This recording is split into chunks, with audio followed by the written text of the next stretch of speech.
Mom, Is that I know it another would thing? have Is been that another totally thing that different. makes sense to you? She never gets upset when she talks to me, whether I haven't seen her for an entire day or if I had to work late at night and I didn't see her almost an entire day until the next morning. The last time somebody took her and you didn't see her for 5 weeks was when? Never. Okay.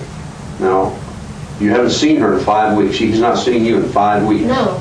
Okay? She's been with this woman or somebody for 5 weeks. Hasn't been to her own home, hasn't seen her mother in 5 weeks. That didn't upset her. She was fine. She's talking about the book. I mean, is all that stuff you're saying true, She's right? always been like that, though. I don't understand how. Okay, but I'm getting back. Let's get back to you say this has never happened before. She's never not seen you for 5 weeks. But now after 5 weeks of not seeing her mother, not talking to her mother, okay? She finally talks to her mother for 5 weeks. You ask her where she is. You begin asking her these questions, and she just wants to talk about the book. She's happy. She's not worried. Doesn't seem upset. She's always like that. You can even ask my mom. She's the same way. Okay, let me go back to when was the last time you didn't see her for 5 weeks? When was the last time something like this happened where she was gone and you didn't see her for 5 weeks? The last time this happened was when? Never. Okay, so this is the first time, okay? This is the first time I've been away from her for more than a day. Okay. The first time you've ever been away from her for more than a day, and she wasn't the least bit upset? No. When you talked to her on the phone? She wasn't the least bit upset when I talked to her. She went on about, did she know I miss you, Mommy, none of that. She talked about, like you said, she talked about the book and all that stuff, right? That's it? And when I asked her to give the phone to another adult, to somebody else, she was fine. She was willing to do it, but the phone hung up. She doesn't hang up phones. I know. And that's the phone she called you on, your cell phone? Yes. Can I see that real quick? Now, if this is the first time she's ever been gone away from me for more than a day, I'm a parent too. I would have been just beside myself. I have been. I would have called the police immediately, and that's the part that I just don't understand.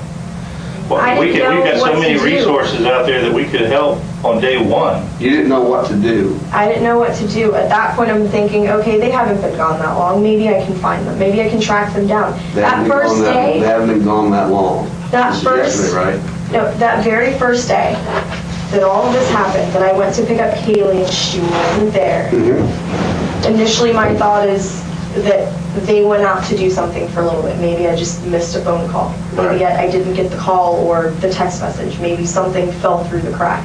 That's happened before. But now right, I understand all that, okay? I want you to focus on what we're doing here, okay? All right? Because I want to make sure we get this right. After having not seen your daughter for 5 or heard from, or not knowing where your daughter was at for 5 weeks, she calls you on the phone. You have a conversation with her where she talks about the books.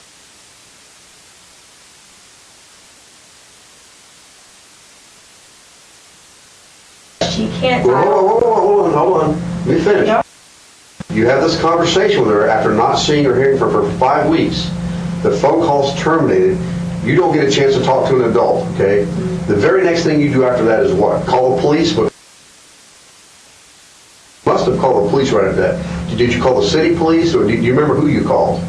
Which police agency did you call yesterday? I didn't call anybody at noon after I got that phone call. I sat down. You didn't think that was odd? This conversation? You didn't think this? I thought it was extremely odd. But not odd enough to call the police and try to get help. Let me throw something in if you don't mind. Sure. Rick is at the office and Mick's finishing up the interview, and that was actually Mick calling me. You know Ricardo, right? Obviously your ex-boyfriend. We brought him down to the office, and he's been talking to a couple of our detectives down there, and he was able to help us because he's telling us something I was.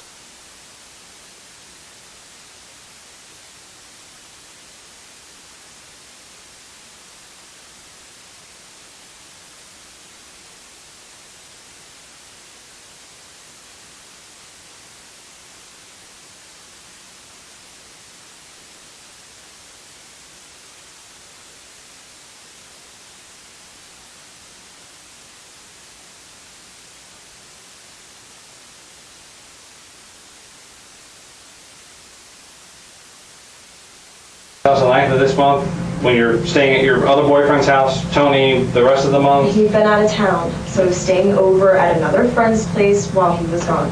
I wasn't staying at his apartment. I was staying with Amy and Ricardo and JP. JP and Ricardo own the house. So why didn't you tell us you were staying there? We drove right by the house this morning, didn't we, when we went to the, okay, and you're putting it this old folks home, which is another lie, right? Because Annie never lived there. Am I correct? Okay, why were you pointing at this old folks home and saying Zanny lived there at one point when she didn't? Because she had gone there before. I had seen her there. She went to the old folks home? Yes.